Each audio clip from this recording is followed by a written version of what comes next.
근데 여기가 에어컨 바람이 세서 그런 건 아닌가 생각이 드는데 너무 죄송해요. 맛있게 드세요. 그랬어요. 그랬더니 그 딸이 이러는 거예요. 그냥 못 들은 척을 했어요. 못 들은 척하고 그냥 자리로 갔어요. 자리를 갔는데 갑자기 수저가 되게 세게 던져지는 소리가 나서 나는 두 명이 던졌나? 혼자 던졌나 이 생각을 한 거예요. 딸이 던졌더라고요, 수저를. 상 위에다 던졌어요.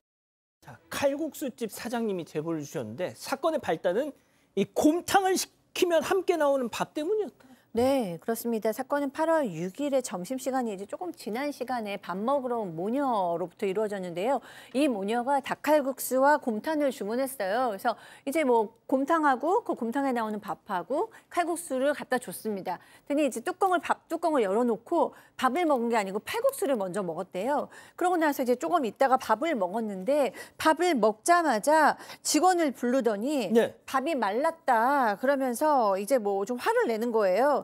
그래서 이 직원이 생각하실 때는 여기가 에어컨이 바로 가장 세게 나오는 자리라서 한 몇 분 밥 뚜껑을 열어놓으면 좀 마를 수가 있기 때문에 어쨌든 뭐 바꿔줘야겠다 생각하고 죄송하다 그러고 이제 밥을 바꿔줬대요. 바꿔가지고 이제 다시 또 테이블에 갖다 줬습니다. 그러고 나서 시간이 조금 또 지났어요. 근데 어머니가 이 밥을 조금 먹더니 딸 앞으로 그 밥을 밀었대요. 그리고 딸도 밥을 먹어보더니 그다음 곰탕에 말았대요. 그러면 이제 본격적으로 잘 먹겠다는 얘기잖아요. 근데 곰탕에다 말더니 다시 또 직원을 불러서 반말로 이번에도 밥이 덜 익었다면서 곰탕도 바꿔오라고 그렇게 소리를 질렀다고 합니다. 자, 사장님이 진짜 꾹꾹 눌렀을 게 그려집니다. 요청대로 이 밥을 넣은 곰탕을 다시 끓여서 테이블에 가져다 줬죠. 자, 그런데 그 이후 사달이 났습니다. 체크포인트 짚어보죠. 숟가락 팍! 사장님 얘기 들어보시죠. 근데 여기가 에어컨 바람이 세서 그런 건 아닌가 생각이 드는데 너무 죄송해요. 맛있게 드세요. 그랬어요. 그랬더니 그 딸이 이러는 거예요. 그냥 못 들은 척을 했어요. 못 들은 척하고 그냥 자리로 갔어요. 자리를 갔는데 갑자기 수저가 되게 세게 던져지는 소리가 나서 나는 두 명이 던졌나? 혼자 던졌나 이 생각을 한 거예요. 딸이 던졌더라고요, 수저를. 상 위에다 던졌어요. 저게 저렇게까지 해야 될 일입니까? 그러게 말입니다. 일단 이 손님에게 제공되는 밥을 살펴보면 매일 아침, 점심 이렇게 밥을 하신다고 하는데 당일 점심시간에만 100그릇 넘게 팔았지만 아무도 컴플레인을 불평을 제기한 사람이 없었다고 합니다. 그러니까 업소용 밥 보온기에 있는 밥들도 뚜껑을 다 열어서 상태를 살펴봤지만 아무런 문제가 없었다고 하고요.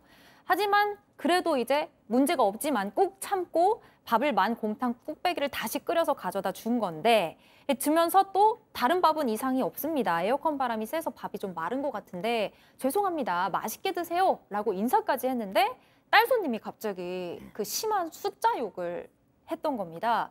이 사장이 또 한 번 쿡 참고 이제 자리를 떠났는데 딸 손님이 이번에는 테이블 위로 숟가락을 던지는 소리가 들렸다고 합니다. 사장의 주장에 따르면 욕설을 하고 수저까지 던지는 모습에 이 테이블로 가서 식사하는데 많이 불편하시면 환불을 해드리겠다. 환불 받으시고 가시는 건 어떨까요? 이렇게 말씀을 드렸다고 해요. 그런데도 딸 손님은 무슨 대응이 있다위야 그냥 죄송하다고만 해. 라면서 요구를 했고요. 욕설을 하신 거냐고 물었더니 그쪽 보고 안 했어. 사과나 해. 이런 식으로 응대를 했다고 합니다. 예, 사장님이 그래서 환불해드리겠습니다. 딱 하셨대요.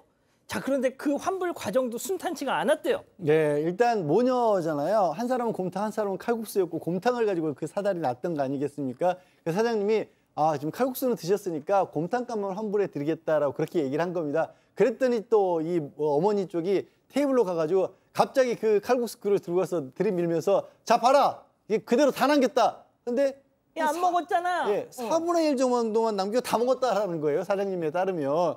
그러면서 이제 계속 모녀가 막 삿대질하고 막 난리를 치니까 사장님이 안 먹었어. 예, 가까이 좀 하세요. 제 몸에 손대지 마세요. 그랬는데도 계속 막 전부 다 환불해 막 그러면서 소리 지르고 욕하고 막 난리를 친 겁니다.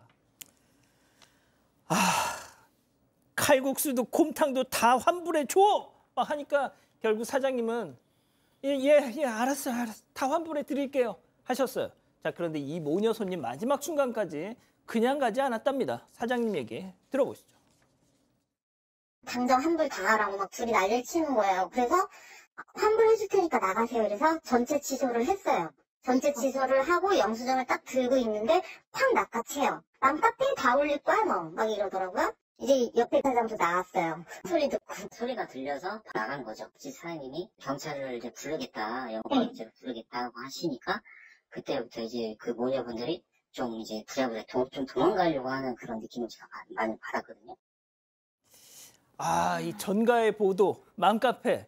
그렇습니다. 아, 그러니까 이 맘카페가 정말 이런 특히 일부 이런 분들 때문에 괜히 욕을 먹습니다.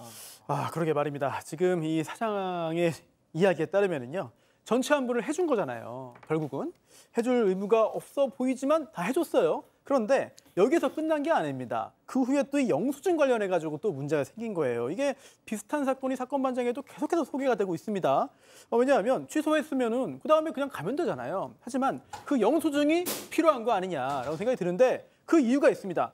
이거 가지고 맘카페에 올리면 굉장히 큰 보복 수단이 됩니다. 또 협박 수단이 됩니다. 왜냐하면 정말 그 가게에 가서 내가 구매를 했다. 그런데 내가 정말 겪어보니까 뭐 이러이러하게 뭐 안 좋은 일이 있었다라고 얘기를 하기 위해서는 영수증이 필요한 거예요. 그러다 보니까 이거를 챙겨간 것 같은데 그뿐만 아니라 문 앞에서 또 욕설을 또 합니다. 반말도 하고요. 그래서 경찰에 신고하겠다고 말을 했어요. 예. 더 이상 참을 수가 없는 거죠. 예. 그러다 보니까 그 후에 이제 딸 손님이 나는 경찰 볼 일 없다. 엄마 그냥 가자라고 말을 했고요. 또 신고를 했다고 말을 하니까 뭐 싫은데 뭐 이렇게 말을 하면서 빠른 걸음으로 떠났는데 당시에 워낙에 이렇게 시끌시끌하다 보니까 옆 가게, 이웃 가게 사장도 이 상황을 목격을 했습니다. 그러면서 이제 그 이웃 가게 사장에 따르면 경찰을 부르겠다고 하니까 이제 부랴부랴 도망치는 것처럼 떠났다. 이런 이야기를 했습니다. 자, 일단 뭐 사장님 측의 주장입니다만 양 변호사님, 일단 이 영상만으로도 조금 느껴집니다. 아니 그 네. 사업하시고 장사하시는 분이 어지간하면 참고 넘기지. 별 손님 다 있을 거 아니에요. 하지만 이건 좀 너무 심했고 참고 넘어갈 수도 없었고 또 다른 가게 사장님한테까지 이런 일을 반복할 것 같다 싶어서 경찰에 신고를 했다는 거고요. 이 사장님 말씀에 더 신빙성이 가는 게 오죽했으면 안에 있던 다른 손님하고 그다음에 인근 가게 사장님도 그 모녀가 와가지고 소리 지르고 욕설하고 하는 거 우리도 다 들었다라는 식으로 진술서 써줬다는 겁니다. 손님을 힘내시라고 사장님 격려까지 했다라고 하세요. 그러니까 아마 사장님 말씀이 좀 맞는 것 같고요. 글쎄요, 지금 경찰에서 영업방해 혐의로 이렇게 신고를 받아서 수사를 하고 있고요. 그것도 카드 결제했다네요. 아이고야. 금방 나옵니다. 왜 그러셨어요? 아유. 그 칼국수 곰탕 그 19,000원 가지고 결국 경찰 수사받고 벌금 내고 이게 뭐 하는 창피입니까? 아이고, 저렇게 하실 거였으면 차라리 현금 내고 가시지. 아이고, 참.